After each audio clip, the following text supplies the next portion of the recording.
very hot yung topic natin Sobrang ngayon. hot. Mainit Kasi talaga. Mainit na bang- balita. Ano ba itong nangyayari dito sa Grabe. California? And nakakatakot kasi nakita na natin to prior, remember, right?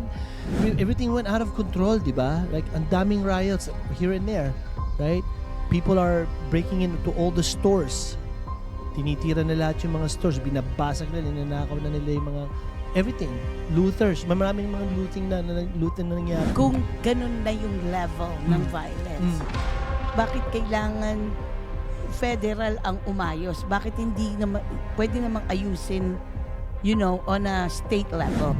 It's funny how they're like really bashing each other. Yun nga. Naaawa din ako dun sa mga tao, may hiwalay sa pamilya, di ba? Yeah. Pero at the end of the day, they broke the law, so Yeah. they have to pay the consequences. You're gonna revoke your pass here and you're gonna go back.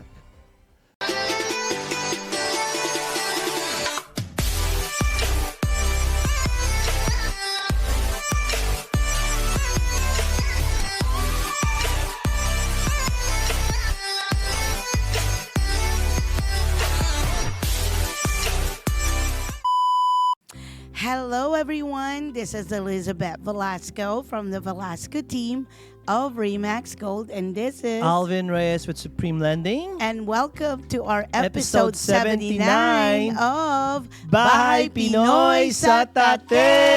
Yes. Hello everyone, Hello. kumusta ka na, Alvin? Mabuti naman, Elizabeth. Long time no see. Long time no see talaga. Oo nga, kasi Yeah. nagbakasyon ako eh. O yun nga eh. Diba? Oo nga eh. Nakita mo si Pope, di ba? Oo Right. nga, Oo nga. yes. Pero pag-uusapan natin Yeah. yan sa Sa next episode sa natin. susunod episode. By the way, thank you for the gift.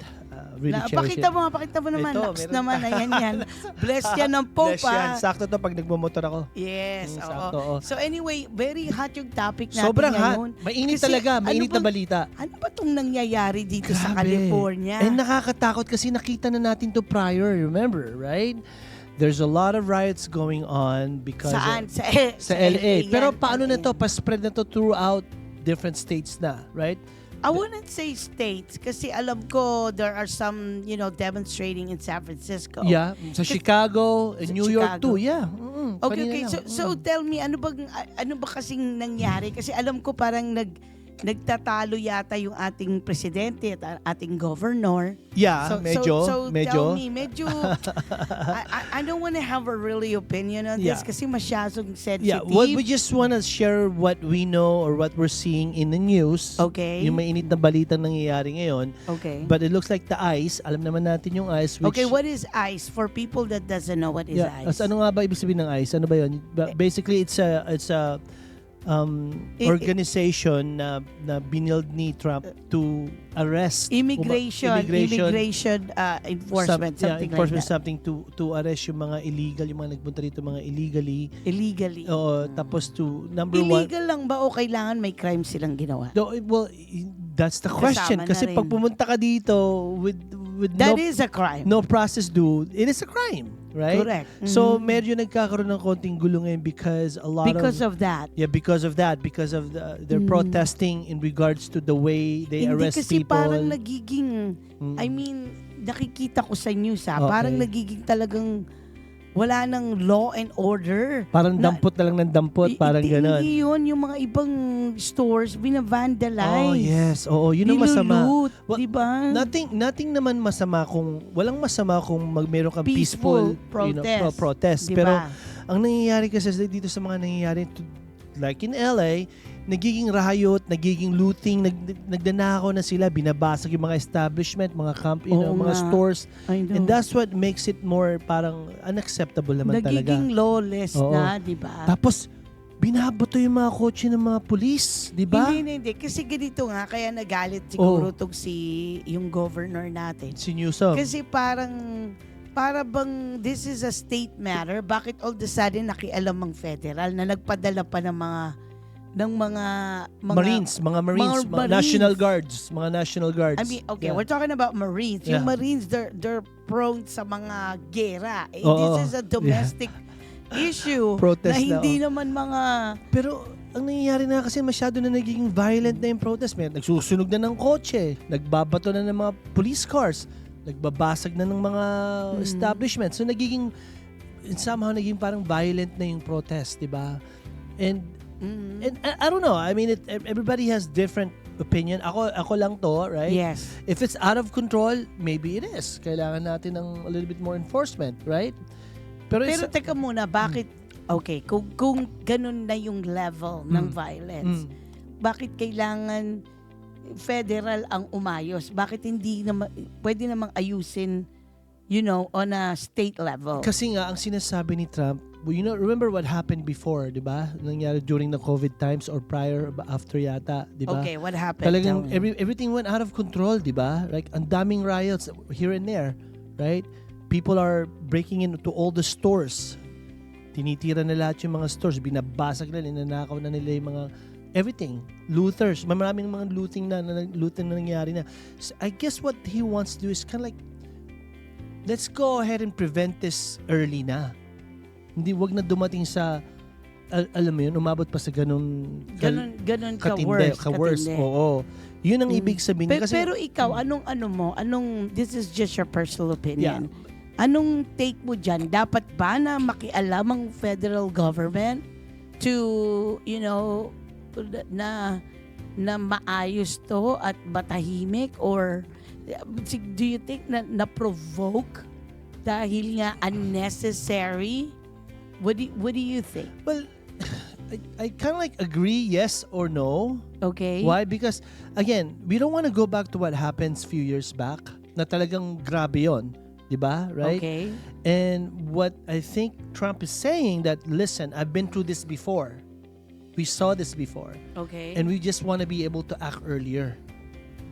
You know what I mean? Parang ganun lang ang ibig sabihin niya. So parang more like prevention. Prevention talaga tayo. Kaso nga, parang nakikita ko lalong lumalala. Yun nga, yun nga parang pinapalabas ng left side, the Democrats, like si Newsom, na the reason why parang medyo nag-blow up yung riot or the protest is because of that showing. Yung parang inaano niya na kasalanan ni Trump to.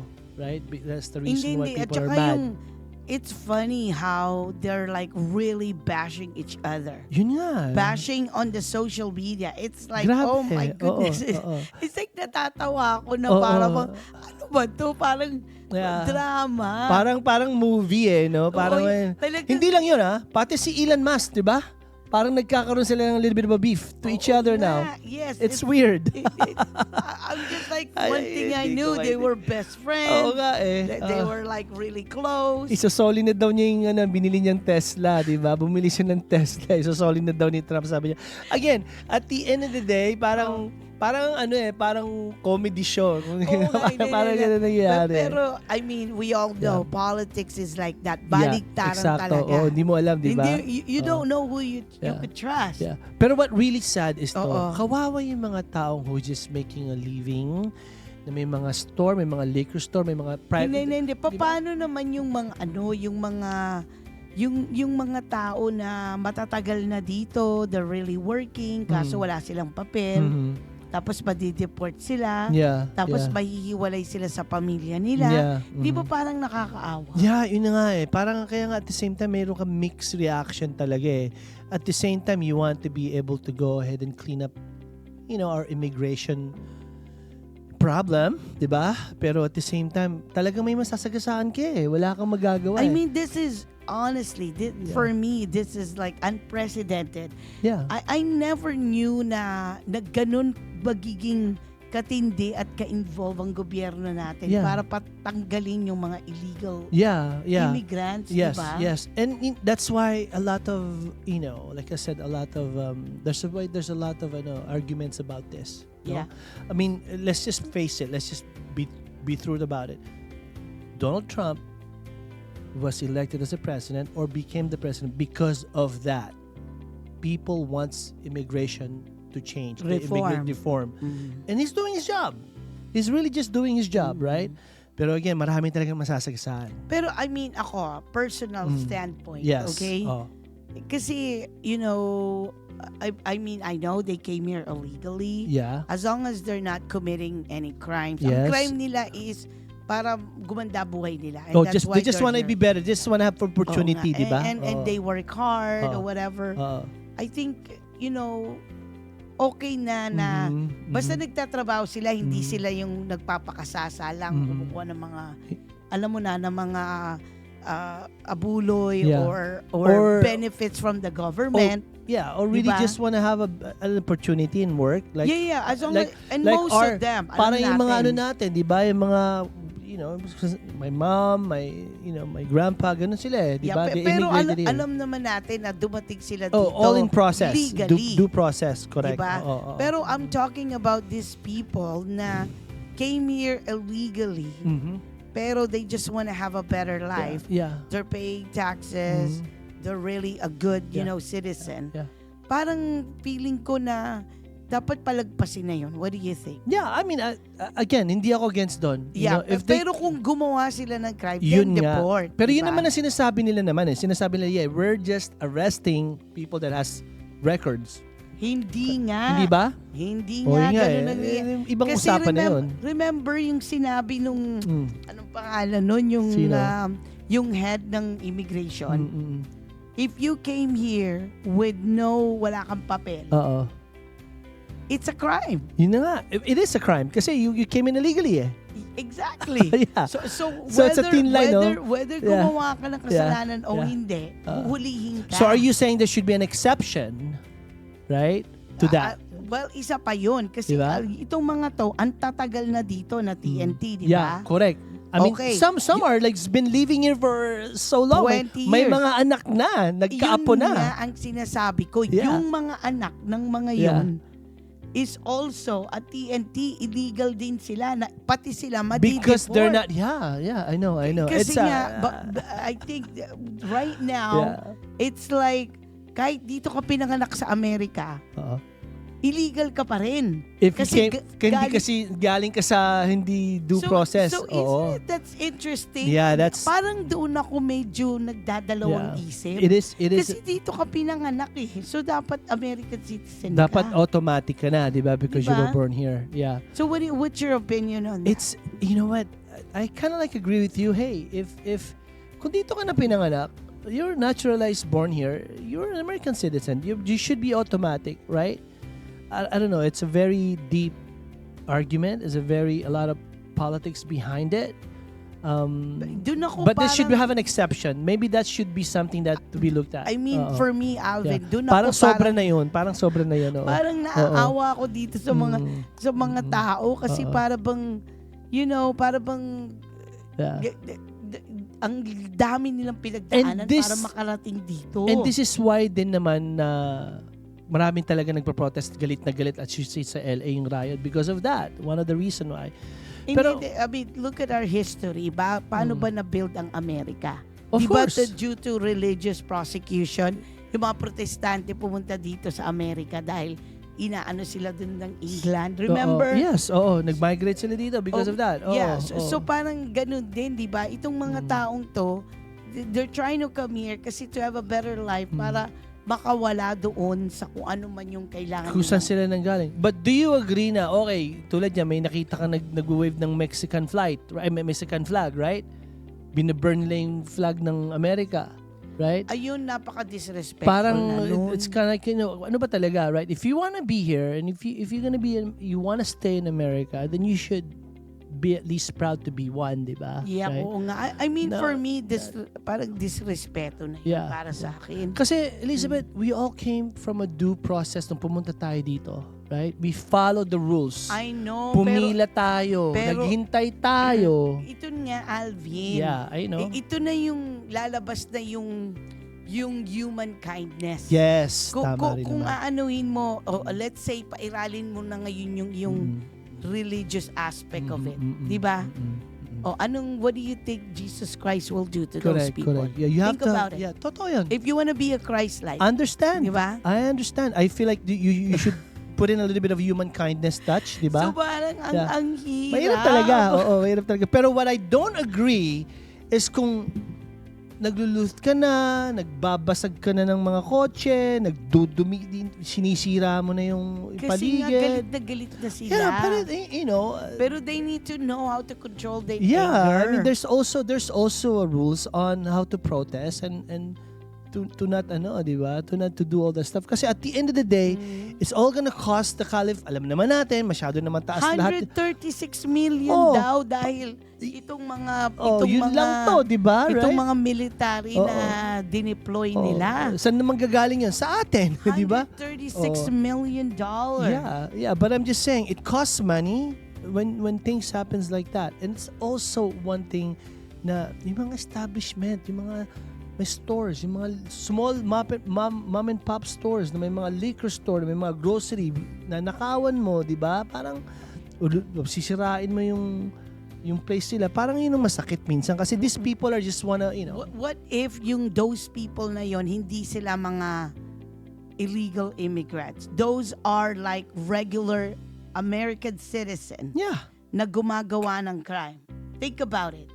Kasi they're just using this excuse. Parang ganun. Pwede rin. What if plot lang din to? Think about it. Ayun na nga. Di ba? To create chaos. Chaos, yeah. And create fear or things like that. And that's what happened few years back. Di ba? Yun ang nangyari sa atin few years back. It's interesting. Di ba? Everybody was saying, okay, stay home kayo because there's a lot of riots. Even mga pinapasok mga bahay pa nga di ba? Right? Especially in Walnut Creek where I live. Contra Costa. Di ba? Lahat ng store doon, tinira nila, binasag yung mga... Oh yeah, I saw that. Kaya nga nagsara yung mga nagsara yung mga big stores. That's why punta ka sa Walnut yung mga big Neiman Marcus. Wala na? Yeah, nagsara na yung mga ibang...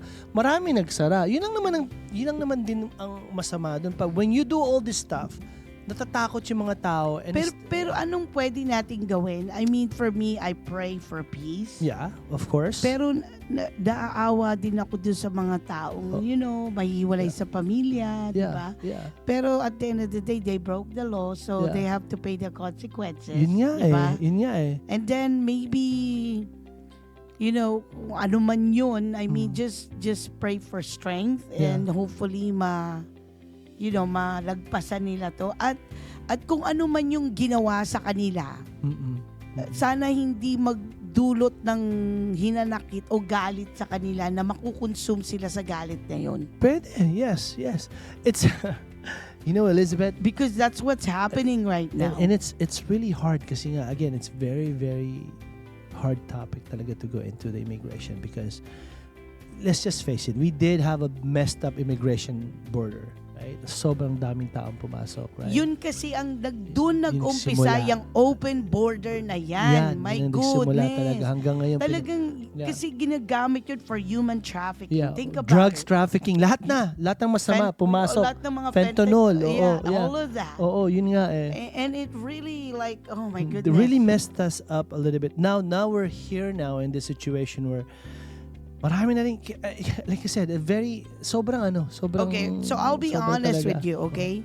Kasi right now, kasi nga dahil sa lahat ng mga nangyari, right now, inaayos, di ba? Correct. Inaayos, it needs to be corrected. And there's always gonna be a bad guy that's gonna do it. And yung presidente natin, he's not afraid to be the bad guy. Yeah, yun na para nga lang maayos. Yun na nga diba? Yes. So in a way, parang maganda rin na, malakas ang loob niya. Yeah. Hindi siya natatakot. He's the fall diba? guy. He's the fall diba? guy. Yeah. Pero, I mean, I'm just like kinda worried din kasi ang dami niyang nasasagasaan. Marami talaga. From transgender, from illegal. Sobra. But we do need it kasi rin Kailangan na natin na matatag na presidente. Kasi kung hindi... I would say matatag o yung talagang walang pakialam. Hindi. I wouldn't say walang wala pakialam. Wala namang pakialam. May pakialam. I mean, yung talagang willing, matapang. Yeah, yung matapang. willing to do the changes talaga. Kasi itong changes na itong ginagawa niya is talagang maraming masasagasaan. Unfortunately, talagang parang kang pumasok sa gera, hindi pwedeng walang mamatay You know what I mean? Parang ganun Oo, hindi pwedeng walang mamatay, right? And that's where he is collateral right now. damage. Wala talagang, hindi mo talaga pwedeng pagbigyan lahat right? The change is gonna happen, but there's a lot of things to sacrifice, right? So, I mean, for me, the only thing I could do is pray for these people. Yeah, kasi for sure. Parang they need, they need shelter, they need, peace. Yeah, They, yeah. mahiwalay sila sa pamilya. And I'm not sure if they're being mistreated. I don't know where they at right now. Yeah. Kung yeah. nakakulong ba sila. Yeah. I mean, it's they're in detention center, di ba? Yung iba diretsong deport. Yeah. Dinideport lang talaga. Yeah. Bakit hindi na lang sila mag-voluntary? Umuwi na lang sila. Well, yun nga ang sinasabi ng immigration or ICE right now. Listen, di ba may binibigay silang parang Pamphlet tsaka yung parang QR code na iparegister nyo, balik muna kayo, and then you could re-enter legally. Oo nga, oo. Yun ang gusto sana. O, diba? anong nangyayari? Pero, Ayaw nila. syempre, I don't know if everybody wants to surrender and then go back. Kasi isipin din nila na, pag bumalik na ako doon, hindi na ako pababalik. Wala na. Maybe it's just, ba? Hindi, I heard na kapag napadeport ka, you cannot enter for 10 years. I heard. Yeah, Is I that guess true? so. I'm not 10 sure. years, But or it's gonna be hard for you to come back. Yeah, I'm assuming it's gonna be hard, Ikaw ba, US citizen ka na? Yes, I am. Okay, naturalized. Naturalized na ako, matagal na. Pero kailangan, dapat yung mga anak mo daw, US citizen by the time they were, what is it? US citizen when they were born. When they were born, yeah. Yes, US citizen. Yeah, sila, they become US citizen na, yeah. Pero think about it. I mean, at least, nung pinanganak sila, legal tayo nandito. Oo. We did the due process talaga. Yung talagang naghintay talaga tayo, right? Petition talaga tayo, right process. Pumili tayo sa embassy. At saka hindi diba? lang yan. Alam mo ba na yung mga estudyante sa Harvard, Ayun, ako po. diba pinagtatanggal? Okay, let me ask you a question, Elizabeth. Yan ang hindi ko maintindihan. Teka muna, ito yung tanong. If you came here in the United States as to become a student lang. Student. Basically, yun ang visa mo, right? O hindi mag-aaral ka na tapos uwi ka na. Student lang. Yun ang basically yun ang purpose mo to come here. Correct. And yun ang reason mo bakit nandito ka. Yes. Right? Now, if you start protesting against United States, against lahat or whatever, right? Protesting ka lang. What do you think? Kasi ang ginagawa ngayon ng ICE or the immigration is, if you do that, we're gonna revoke your pass here and you're gonna go back. So parang wala kang karapatan mag-protest against... Okay. Honestly... Yun ang nangyayari, di ba? I mean, they do have a right to do that. Kasi unang-una, ginagamit mo itong bansa na to para pag-arali ka tapos gaganunin mo kami. Yeah, Think about it. yeah. Di ba parang disrespectful So yung mga naman yun. ibang protester na nag-protest, yung kumbaga ba nag-vandalize. Nag-vandalize. I mean, okay, I'm talking about like in a, like in a make sense way. Yeah, correct. Right? But again, the students have a right to do that because we have a freedom of speech. Yeah, that's Diba? right. That's right. So why can't they respect the freedom of speech? Yeah. So parang ang Yeah. hirap Hirap talaga. Ang hirap manimbang kasi Mm. pareho silang may point of view. Correct. Oo. Diba? Parehong may point of view, parehong may rights, parehong may salita. Ang hirap Yeah. pag-usapan Yeah. to. Pero Arvin. really ang sad lang talaga pag kasi natakot din kasi kami. Bakit kayo natakot? Because remember, when sa Bay Area, right? Nung nagkaroon ng riot and they started just walang pwedeng lumabas sa bahay, we were in curfew. Kumbaga ba, the whole Contra Costa County. Buong Contra Costa ba yan? nag-curfew kami noon. Anong nangyari? Bakit Kasi nga, ba? maraming mga nagba-vandalize, magkakaroon, Ano yan, during pandemic? yung riot, di ba? Maraming riot. Bakit may nag-riot pa? Kaya nga, Hindi ko na matandaan Hindi ko yan. rin matandaan nga. Pero alam ko, tinira nilang Walnut Creek eh. Yeah, tinira nila yun. Yung mga shop Mga store. Apple Store, lahat ng mga Yes. store doon, talagang pinagbababasag lahat, nag-riot sila doon. And has become, hindi na naging protest naging looting, naglulut na sila eh. Do Diba? you think Yun ang masama. there's a lot of, kasi nga dahil sa grabe ang inflation, ang daming Kasama na yun. ang daming naghihirap. Sa kahirapan. Di ba? Yeah. Kasi ang mahal ng bilihin, ang sweldo di naman ganun kabilis tumataas. Sobra. Tapos ang ang bahay and Grabe. everything. Yung iba nga nagnanakaw, may dalan, so nakismile pa sa camera. Dala-dala niya, 2 sakong mga sapatos. Alam mo yun? Pero nabenta yun sa eBay. Yun lang naman sana, we don't want to see that again happening kasi nga it really scares people. Number one, pati yung mga, Kaya nga kailangan may baril ka sa bahay. yun nga may baril ba Kasi, kayo? Ayun, no? Hindi ko sasagutin yan. Actually, no, masama, Public masama, public. public, hindi pwede. Pero anyway, guys, we just want to be able to share what we see in the news these days, yung Yes. may init na balitang nangyayari. I know sa Yes. LA still going on, sabi nila. Oh my Meron pa raw goodness. nangyayari here and there. Yeah. And I see Nakakatakot. like San Francisco started, They you did know. already, yeah. Yeah, and Chicago Oo, already tsaka started. New York. New York Oo, too. oo. So it's going Yeah, nationwide. it's going nationwide, kumakalat. Yeah, Oo. and I really wish na we pray for peace Yes. at sana, you know, maybe kung sino man yung mga anong tawag dito na Involved. involved Aha, na nagkakalat ng lagim o whatever, na wag na nilang gawin Mm-mm. kasi you know, pwede silang makulong. And sana, Mas- at ito lang diba? ako, yung sa left side, sana magkaroon din sila ng individual. Pakalmahin nila yung mga tao because they have that authority as well. Parang feel ko kasi walang wala man lang support ba na, oh, you guys, you know, parang hindi sila nagbibigay ng any, What do you mean? Like whose side? sa left side, the Democrat, parang walang nagsasabi, oh, kumalma kayo, huwag kayong ganyan. Parang walang ganun, parang feel ko lang parang inaano pa nila, parang, you know, pinapabayaan lang nila. Lalo pa silang nagagalit. Oo. Lalo pa nilang sinisigaan. Parang gano'n. Ginagaslight pa. Oo, parang gano'n, di ba? Okay. Kaya Maybe, motivate. well, I mean, we don't know that. Yeah. Maybe behind the scene they do. And I'm Probably. sure Okay, yeah, you're right. everybody is seeking for peace. Di ba? Yeah. Yes, Yes. but anyway, I mean, I hope and we Yes. really hope that things Safe will lang. work out well. Yes. Everybody just be careful. And of course, everybody, this is just our opinion, Yes. my opinion. Mhm. Your opinion matters. And of course, you know, naintindihan namin yung mga tao, syempre na na-oppress, kaya Yeah. they go to that, you know, extreme. Yeah. But I hope that they pray na kumalma sila, maliwanagan Just ang do isip nila. a peaceful protest. Diba? Yes, yun lang naman. Yes. And all my friends sa LA, guys, be Yeah, safe, please. Yeah, be safe kasi Be safe ang dami. tayo yan. I mean, after the fire na ngayon, ito Oo. naman. Oo nga. So please, we don't need to be on the Yes. headlines Correct. palagi. Oo. All right. But Alright. there you have it. There you have I it. mean, and again, I hope you learned something today, Yes. and we can't wait to share more, On you our know, next episode. adventures and more topics with you on our next episode here at Bye, Pinoy sa Tate! Bye, Thank you, guys. everyone. See you soon.